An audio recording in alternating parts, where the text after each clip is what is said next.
সর্বম শিবময়ম শিবানন্তা শিবকৃপানন্তা। চৈত্র নবরাত্রি চলছে। দেবী মহামায়ার কৃপায় আপনাদের সকলের জীবনে অনেক অনেক সুখ সমৃদ্ধি শান্তি আপনারা প্রাপ্ত হন, দেবী মহামায়ার কৃপাধন্য হন, এই প্রার্থনাই করব। আজকে আমরা এপ্রিল 2026-এ মেষলগ্ন মেষ রাশির দৈনিক পথচলা নিয়ে আলোচনা করব। মেষলগ্ন মেষ রাশি 1 এপ্রিল কি গ্রহ সন্নিবেশ থাকছে সেদিকে একটু নজর দেওয়া যাক। আপনাদের লগ্ন রাশিতে থাকছে শুক্র, তৃতীয় মিথুন রাশিতে থাকছে বৃহস্পতি, পঞ্চমে থাকছে কেতু সিংহ রাশিতে, ষষ্ঠে কন্যা রাশিতে চন্দ্র, একাদশে থাকছে মঙ্গল বুধ আর রাহু কুম্ভ রাশিতে, দ্বাদশে মীন রাশিতে থাকছে রবি এবং শনি। এই গ্রহ সন্নিবেশ দিয়ে আপনাদের পথ চলা শুরু।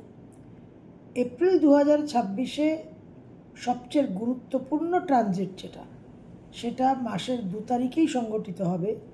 মঙ্গল কুম্ভ রাশি অতিক্রম করে মীন রাশিতে সঞ্চার করবে।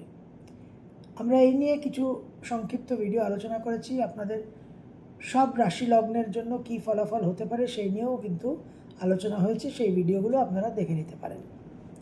তো এই মঙ্গলের সঞ্চার ভেরি ভেরি ক্রিটিক্যাল।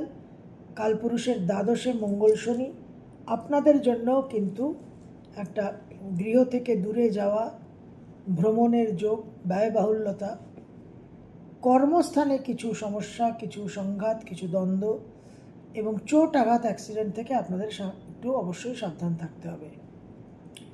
রবি আপনাদের পঞ্চমপতি দ্বাদশভাবে অবস্থান করে থাকছে মাসের প্রথমভাবে।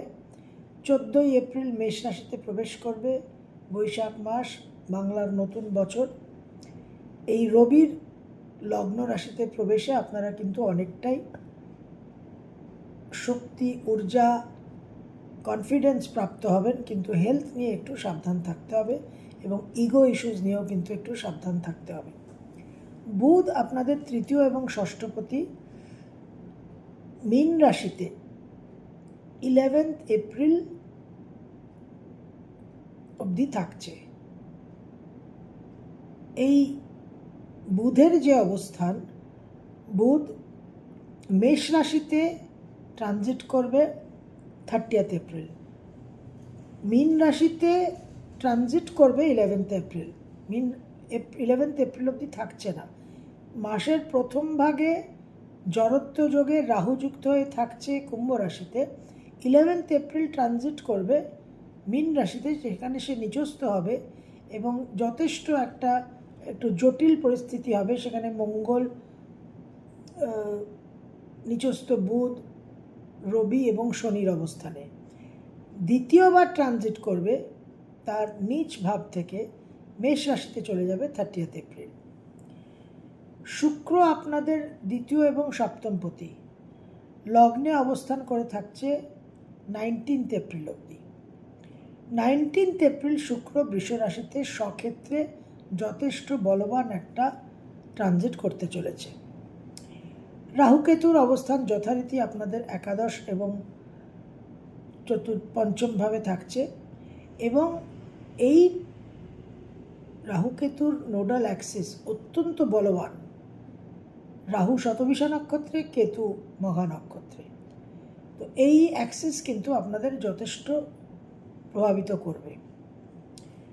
এই মাসে এপ্রিলে আমরা 3টে গুরুত্বপূর্ণ তিথি পাচ্ছি, যেই নিয়ে আমরা ছোট ছোট সংক্ষিপ্ত ভিডিওতে আলোচনা করেছি।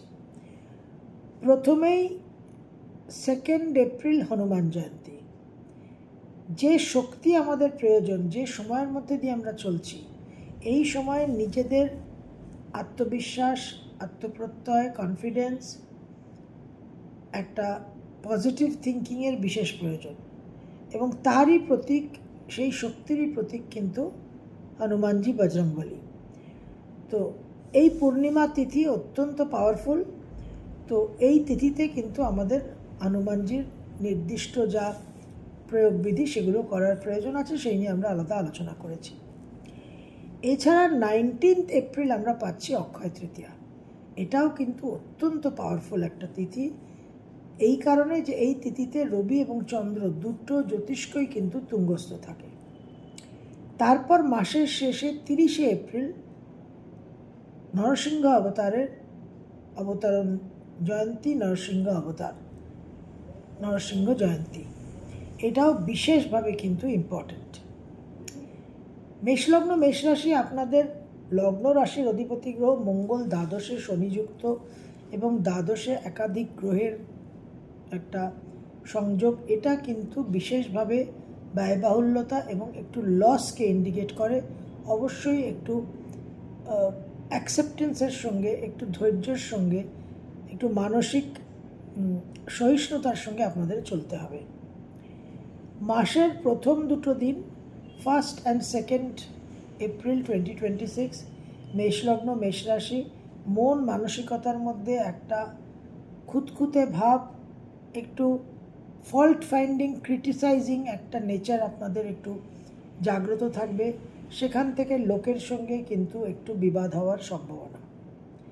আর্থিক উন্নতির যোগ আছে আকস্মিকভাবে, কিন্তু মন মানসিকতার যে টেম্পারামেন্টটা আপনাদের থাকছে সেটা বিশেষভাবে কন্ট্রোল করতে হবে। পারিবারিক সুখ শান্তি বিঘ্নিত হতে পারে, বিশেষভাবে মানসিক উগ্রতা, উত্তেজনা এবং বিবাদ প্রবণতা। মায়ের সঙ্গে একটা অযথা তর্ক, অযথা বিবাদ এবং মায়ের শরীর স্বাস্থ্য নিয়ে কিছু টেনশন হওয়ার সম্ভাবনা। 3, 4, 5 3rd, 4th and 5th April 2026 ভ্রমণের যোগ প্রবলভাবে দেখা যাচ্ছে মেষলগ্ন মেষ রাশির জন্য। কাজকর্মে উন্নতি, গৃহ সুখ শান্তির জন্য কিছু সলিউশন পাওয়া, গৃহ সংক্রান্ত, পরিবার সংক্রান্ত কিছু সমস্যার সমাধান। তবে মন মানসিকতার মধ্যে বিক্ষিপ্ত ভাব কিন্তু থাকছেই। 6th and 7th এপ্রিল 2026 মন মানসিকতার মধ্যে একটু অবসাদগ্রস্ত ভাব, আকস্মিকভাবে একটু মায়ের শরীর স্বাস্থ্য নিয়ে ডিস্টারবেন্স, পারিবারিক সুখ শান্তি বিঘ্নিত হতে পারে। 8, 9 আর 10 8th, 9th and 10th April 2026 মেষলগ্ন মেষ রাশি বিশেষভাবে কিন্তু শুভ ফল পাবেন। নানান রকম উন্নতির যোগ, ভ্রমণের যোগ, উচ্চ বিদ্যায় সাফল্য, কর্মপ্রাপ্তি, আর্থিক উন্নতি, অনেক পুরনো সমস্যার সমাধান। মেষ রাশির 7.5 চলছে, অনেকটাই স্ট্রেস, চাপ, টেনশনের মধ্যে দিয়ে চলছে। এই রকম সময় 8, 9, 10 এপ্রিল কিন্তু বিশেষভাবে আপনাদের একটা স্বস্তি, একটা রিলিফের জায়গা তৈরি করবে। 11th and 12th 11 R 12 April মেষলগ্ন মেষ রাশি, কর্মসূত্রে দূরভ্রমণের সম্ভাবনা, পারিবারিক সুখ শান্তির সামান্য কিছু ঘাটতি হওয়া এবং পরিবার থেকে দূরে থাকার একটা সম্ভাবনা দেখা যাচ্ছে।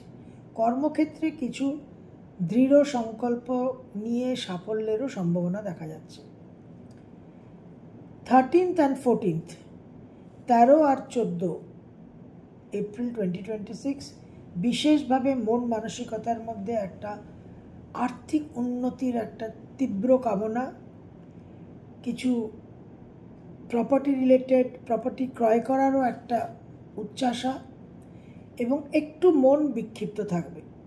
এই সময় কিন্তু আপনাদের অবশ্যই ধৈর্যের সঙ্গে চলতে হবে এবং বেশি উচ্চাশা, উচ্চাভিলাষ হলে সেটা কিন্তু পরিপূর্ণ হবে না, চরিতার্থ হবে না, আলটিমেটলি গিয়ে কিন্তু ফ্রাস্ট্রেশন বৃদ্ধি পাবে।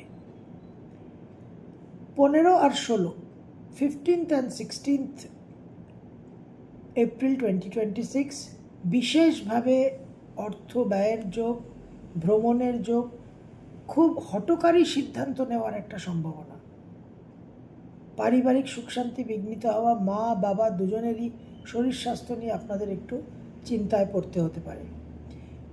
আকস্মিকভাবে প্রতারণা, ফ্রড, মূল্যবান জিনিসপত্র হারিয়ে যাওয়া, মনের মধ্যে একটা অন্যমনস্ক ভাব, এই বিষয়গুলো থেকে সাবধান থাকবেন। Practical thinking is very important. Sentimental emotional ভাবকে কিন্তু কাবু করতেই হবে। 17th and 18th 17 R 18 April 2026 মেষলগ্ন মেষ রাশি, বিশেষভাবে মনের মধ্যে একটা উদ্যম, উৎসাহ, সাফল্যের উচ্চাকাঙ্ক্ষা, এবং অবশ্যই সেটা কিন্তু আপনারা অর্জন করতে পারেন। তবে দাম্পত্য জীবনে কিছু ভুল বোঝাবুঝি হওয়ার সম্ভাবনা। 19 আর 20 বিশেষভাবে আর্থিক উন্নতি, বৈষয়িক দিকে সাফল্য, ক্রিয়েটিভ ফিল্ডে সাফল্য, পারিবারিক সুখ শান্তি বৃদ্ধি, মায়ের শরীর স্বাস্থ্যে উন্নতি। 19 এপ্রিল আমরা জানি বিশেষ যোগ, একটা অক্ষয় তৃতীয়া, সেই দিন কিন্তু আমাদের বিশেষ কিছু প্রয়োগবিধি থাকবে যেগুলো আপনাদের ফলো করতে হবে। 19, 20, 21 এই 3টে দিন মেষলগ্ন মেষ রাশির জন্য বিশেষভাবে সাফল্যের জায়গা, আর্থিক উন্নতির জায়গা, ক্রিয়েটিভ সাকসেসের জায়গা। 22 আর 23 এই দুটো দিনও কিন্তু আপনাদের জন্য অত্যন্ত শুভ। নানান রকম যোগাযোগ, কানেকশন, ভ্রমণ, কর্মপ্রাপ্তি, কর্মে উন্নতি, সন্তানের জন্য শুভ, নানান সমাধান থেকে মুক্তি পাওয়া, বিশেষভাবে কিন্তু ভ্রমণের যোগ, গুরু লাভ, গুরু সান্নিধ্য, তীর্থ ভ্রমণ, এই সমস্ত কিন্তু আপনারা আশা করতে পারেন। 24 আর 25 মানসিক শক্তি, মনোবল বৃদ্ধি পাবে, পারিবারিক সুখ শান্তি বৃদ্ধি পাবে, মায়ের শরীর স্বাস্থ্যের উন্নতি, আরোগ্য লাভ, ওভারঅল মানসিক একটা শান্তি আপনারা অনুভব করবেন। 26 আর 27 গিয়ে আবার কিন্তু একটু মতি স্থির ভাবটা কমে যাবে, একটা মানসিক অস্থিরতা, একটা মনের মধ্যে ভয়, ল্যাক অফ কনফিডেন্স, সন্তানকে নিয়ে কিছু সমস্যা, নিজেদের পেট, উদর, হজমের জায়গার কিন্তু কিছু সমস্যা হতে পারে। 28, 29, 30, 28, 29, 30 মাসের শেষ 3টে দিন আবারও মনের মধ্যে কিছু সমালোচনা করার টেন্ডেন্সি, একটু অত্যাধিক খুঁতখুঁতে ভাব, মনের মধ্যে উগ্রতা, উত্তেজনা, বিবাদ প্রবণতা, এই জায়গায় কিন্তু আপনাদের সাবধান থাকতে হবে। মায়ের আকস্মিক শারীরিক অবনতি হওয়ার সম্ভাবনা, পারিবারিক সুখ শান্তি বিঘ্নিত হতে পারে, এবং গৃহ থেকে দূরে চলে যাওয়ার একটা যোগ তৈরি হচ্ছে। মেষলগ্ন মেষ রাশি, বিশেষ করে মেষ রাশি 7.5 চলছে। এহেন পরিস্থিতিতে লগ্নপতির শনির সঙ্গে দ্বাদশে অবস্থান এবং তার সঙ্গে নিচস্থ তৃতীয় ষষ্ঠপতি মোটামুটি 11 এপ্রিল থেকে 30 এপ্রিল, এই সময়টা কিন্তু কাজকর্ম, শরীর স্বাস্থ্য সমস্ত বিষয়ে একটা চ্যালেঞ্জিং টাইম, এবং প্রতারণা থেকে সাবধান হওয়া, কোনো রকম গুরুত্বপূর্ণ সিদ্ধান্ত নেওয়া, যারা পাত্রের জন্য পাত্রী খুঁজছেন, পাত্রীর জন্য পাত্র খুঁজছেন, তাদের কিন্তু সিদ্ধান্ত নেওয়ার আগে অনেক কিছু পরখ করে যাচাই করে নিতে হবে।